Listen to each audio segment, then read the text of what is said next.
So how does a brand just appear out of nowhere and become a total phenomenon, especially in one of the most crowded markets on the planet?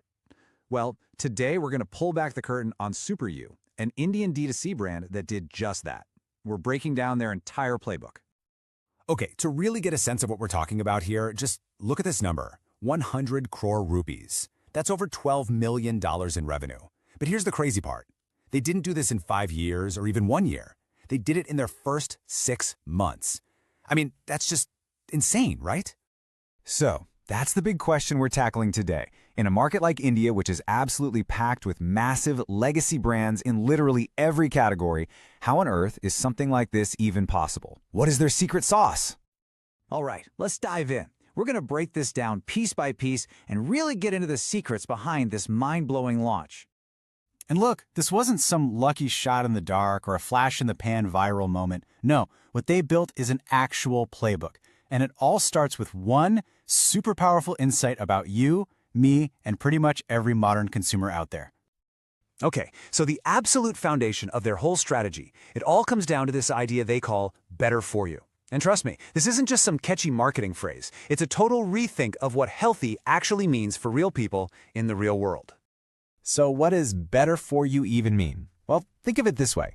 It's about products that help you reduce the guilt, not get rid of it completely. It's based on this very real idea that, we all want to treat ourselves. We want that little bit of indulgence, but we want to do it in a smarter, more mindful way. It's not about total deprivation. It's more like delicious damage control. And this is the real human insight at the heart of it all. The co-founder, Nikon, just nails it with this quote. He says, "People don't really want to give up sugar entirely. That's not the goal. They just want to feel like they're in control of how much they have. It's about enjoying a treat without that awful, crushing guilt that comes after." And you can really see the difference when you put them side by side. The old way of thinking about healthy food, it felt like a chore, didn't it? It was always heavy, dense, something you had to get through. But this better for you idea, it completely flips that on its head. It's designed to feel like a treat, something light and honestly, a joy to eat. It's not for some super disciplined, idealistic person. It's for the rest of us, the stressed out majority who just want a little something that tastes great and we can feel good about. So that leads us right into the second key part of their playbook, hacking legacy markets. I mean, the question they asked was just brilliant. Why bother creating some tiny new niche market when you can go after a giant? And here's the insight they had. These huge, old-school categories, we're talking chocolates, biscuits, chips, they're often super slow to change. The big companies get comfortable, right? They make tiny little changes, but they're not really listening to what people want anymore. And that makes them a perfect target for disruption. I mean, just look at the sheer scale we're talking about here. The entire market for protein bars in India, about 400 crore rupees. The chocolate market, a whopping 20,000 crore rupees. So by making their product a better-for-you alternative to chocolate, they weren't fighting over scraps in a small market. They were going for a huge bite out of an absolutely massive pie. Okay, so they've got the big idea and they've got their target. But a great strategy is nothing without great execution. So how do they actually pull it off? That brings us to part 3, engineering pure consumer delight with their product and their price. And their product playbook is so smart because it's so simple. Step 1, go after a huge category that people already feel a little guilty about, like chocolate. Step 2, innovate the actual experience of eating it. So instead of another one of those dense, chewy bars, they made a light, crispy wafer. Step 3, make sure it tastes amazing, but just reduce the guilt. And step 4, the final piece, price it in a way that just blows people's expectations out of the water. And that last point is so important. This quote from Nikon really gets to the heart of it. He says, price equals expectation. Think about that. The price tag on something instantly creates an expectation in your mind. So Super U's whole goal was to set a really fair price and then deliver an experience that was so much better than you expected. That's how you get that wow moment. And here's exactly how they did it with their pricing.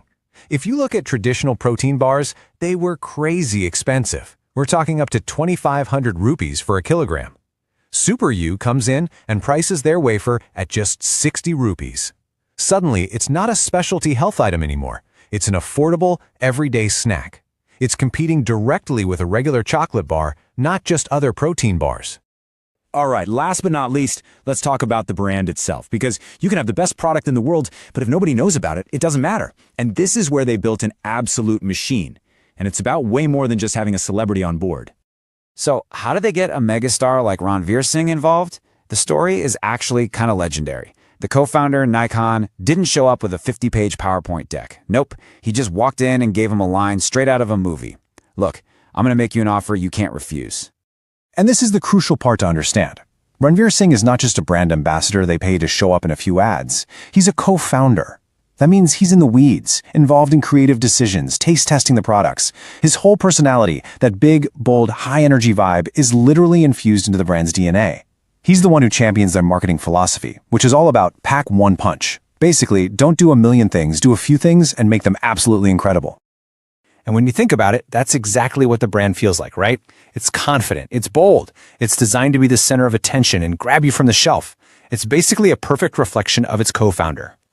So let's put it all together. The Super You playbook really comes down to these 4 key pillars. First, that deep consumer insight of better for you.